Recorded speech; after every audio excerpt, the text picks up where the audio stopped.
Alhamdulillahillazi anzala minas samai ma'an fa ahya bihil arda ba'da mautiha. Alhamdulillahillazi anzala al-Qur'an hudan linnasi wa bayyinatin minal huda wal furqan. Ashhadu an la ilaha illallah wa ashhadu anna Muhammadan abduhu wa rasuluh. Allahumma salli wa sallim ala Sayyidina Muhammad wa ala ali Sayyidina Muhammad. Faqala Allah Ta'ala fil Qur'anil Karim, A'udzu billahi minasy syaithanir rajim. Bismillahirrahmanirrahim. Ya ayuhan nas ittaqullaha haqqa tuqatih wa la tamutunna illa wa antum muslimun, amma ba'd. Ma'asyiral muslimin, jamaah Jumat yang insyaallah dimuliakan Allah Subhanahu wa taala. Pertama-tama marilah selalu senantiasa kita memanjatkan rasa iman dan takwa kita kepada Allah Subhanahu wa taala. Ada 4 nilai syukur yang harus kita wajib selalu bersyukur kepada Allah. Pertama, Allah jaga iman kita, Allah jaga Islam kita, Allah jaga kesehatan kita, dan Allah jaga kesempatan yang ada pada diri kita. Hari ini adalah hari yang mulia di hari Jumat. Banyak saudara kita yang tidak memiliki dari 4 nilai syukur yang disampaikan di awal. Ada orang yang beragama Islam, ada orang yang sehat, ada orang yang punya kesempatan, tapi mereka tidak beriman, sehingga berat kaki untuk melangkah menuju masjid menunaikan kewajiban di hari Jumat. Ada orang yang beriman kepada Allah, beragama Islam, sehat, tapi tidak punya kesempatan, maka mereka pun tidak diberikan izin oleh Allah untuk datang ke rumah Allah ini. Atau ada orang yang beriman, beragama Islam, punya kesempatan, tapi tidak sehat, maka Allah pun tidak diizinkan untuk datang ke masjid ini. Kita hari ini diberikan keempat nikmat yang Allah kasih. Diberikan nilai iman yang kuat, diberikan nilai Islam yang sangat tangguh, dan diberikan kesehatan serta kesempatan. Maka hari ini wajib kita mengucapkan ashkuruni ashkurkum washkuruli wala takfurun. Bersyukurlah kepada Allah dan jangan termasuk golongan orang-orang yang kufur kepada Allah. Salawat beriring salam, marilah selalu senantiasa kita bersalawat kepada junjungan kita Nabi besar Nabi Muhammad Rasulullah sallallahu alaihi wasallam. Atas syafaat beliaulah untuk umat Islam di akhir zaman Allah siapkan surga untuk umat Nabi Muhammad. Kalau kita hitung amal sholat kita, kalau kita hitung amal zakat dan infak sedekah kita, Pak, kalau kita hitung amal puasa kita, atau bahkan kita hitung amal umrah dan haji kita, rasanya sangat sulit kita untuk masuk surga Allah, Pak. Kenapa? Kita lihat sejarah Islam. Nabi Adam dan Siti Hawa hanya mempunyai satu kesalahan di hadapan Allah, melanggar untuk mendekati bahkan makan buah khuldi. Satu kesalahan, dikeluarkan dari surga turun ke alam dunia. Kita manusia di akhir zaman yang selalu penuh khilaf dan salah dan selalu melakukan kesalahan. Rasanya sangat jauh untuk masuk surga. Syafaat beliaulah yang mampu menyelamatkan kita umat Islam di akhir zaman. Bahkan ketika di akhir hayatnya Nabi Muhammad sallallahu alaihi wasallam akan dijemput oleh malaikat Israel, Muhammad berkata dan bertanya kepada Jibril, "Jibril, andaikan aku wafat, andaikan Allah memanggilku di akhir hayat, apa yang telah Allah siapkan untukku, Jibril?" Jibril menjawab, "Muhammad, fadkhulil jannatah, silakan masuk surga. Dan dari pintu mana yang kau suka, Muhammad?" Bahagiakah Rasul mendengar itu? Tidak. Rasulullah akan wafat, dikatakan oleh Jibril, "Muhammad, silakan masuk surga dari pintu yang mana yang kau suka." Rasulullah tidak bahagia dan bangga, Pak. Lalu Nabi Muhammad berkata kepada Jibril, "Jibril, aina ummati, kemana umatku kalau aku wafat? Apakah mereka akan masuk surga atau pergi ke dalam neraka? Andaikan masih ada satu umatku yang akan masuk neraka, maka saya tidak bangga sebagai umat di akhir zaman, sebagai Rasul mereka akan memilih dari pintu surga mana yang Allah siapkan surga itu." Jibril menjawab, "Muhammad, Allah telah menyampaikan pesan kepadaku," kata Jibril.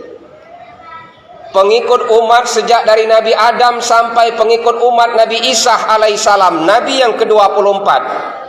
Semua pengikut Nabi Adam dan Nabi Isa, semuanya tidak bakal masuk surga, dan semuanya belum akan masuk surga sampai satu pun umat Muhammad semuanya akan masuk surga, baru umat-umat yang lain Allah silakan untuk masuk."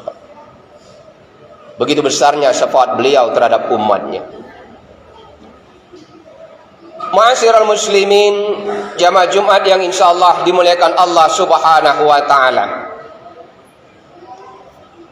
Melalui mimbar siang ini saya ingin menyampaikan sebuah hadis Rasulullah sallallahu alaihi wasallam di mana beliau bersabda, "Arba'un haqqa 'ala Allah alla yudkhilakumul jannah." Ada 4 golongan manusia yang Allah haramkan masuk surga. Ada 4 golongan manusia atau 4 golongan umat Islam di akhir zaman yang Allah haramkan masuk surga, Pak. Semoga Allah tidak memasukkan kita 4 dari golongan itu. Siapa 4 golongan ini yang Allah haramkan masuk surga? Pertama, mudmin khamrin, orang-orang yang gemar minum minuman keras, minum whisky, minum anggur, minum minuman yang memabukkan. Jadi orang-orang yang gemar minum minuman keras, berjudi, bahkan mengandung nasib, itu kelompok pertama yang Allah haramkan masuk surga. Bukankah dalam surat Al-Maidah ayat Allah sindir kita? "Ya ayyuhallazina amanu innamal khamru wal maisir wal ansab wal azlamu rijsun min amalis syaitan fajtanibuhu la'allakum tuflihun." Hai orang-orang yang beriman, jangan dekati minuman keras, jangan dekati judi, jangan dekati perjudian dan undian mengandung nasib. Semua itu adalah perbuatan setan. Fajtanibuhu la'allakum tuflihun. Jauhi dan hindari olehmu kalau kalian ingin termasuk golongan orang-orang yang beruntung. Jadi kelompok pertama yang Allah haramkan masuk surga adalah orang yang gemar minum minuman keras. Sampai suatu saat sahabat menghadap baginda Muhammad, "Ya Rasulullah, bukankah saudara kita ini orang yang beragama Islam, ya Rasul? Bukankah saudara kita ini orang yang beriman kepada Allah dan Rasulnya, ya Muhammad? Tapi dalam kehidupannya dia beragama Islam, Rasul, tapi suka minum minuman keras, suka berjudi, suka mengandung nasib. Lalu bagaimana hukumnya, ya Rasul?" Rasulullah menjawab, andaikan orang itu beragama Islam, kemudian dia melakukan minum-minuman keras, berjudi dan mengandung nasib, Rasulullah mengambil tongkatnya lalu membuat bundaran 2 di atas tanah. Satu bundaran kecil ditulis beriman, dan satu bundaran besar ditulis beragama Islam. Apa ini maknanya ya Rasul? Ketika orang yang beragama Islam atau dia menjadi orang yang beriman melakukan minum-minuman keras atau berjudi dan mengandung nasib, kata Nabi, maka dia keluar dari lingkaran yang kecil menjadi orang yang beriman tapi tetap memeluk agama Islam. Jadi kalau kita melakukan perjudian, kita minum minuman keras, kita mengandung nasib, maka status kita di hadapan Allah tetap menjadi orang beragama Islam, tapi keluar dari orang-orang yang beriman kepada Allah. Ma'asyiral muslimin, jamaah Jumat yang insya Allah dimuliakan Allah subhanahu wa ta'ala. Itu yang pertama. Yang kedua, golongan orang yang diharamkan masuk surga. Wakilur riba adalah kelompok manusia yang selalu mencari harta kekayaan dunia, mengejar pangkat dan karir prestis kehidupan sosial. Mereka ingin kaya tapi menganakkan uang. Mereka kepingin kaya berbuat riba. Mereka kepingin kaya memakan bangkai saudaranya sendiri. Orang yang gemar menganakkan uang mengambur musim atau menganakkan uang riba, maka diharamkan oleh Allah masuk dalam surga Allah subhanahu wa ta'ala.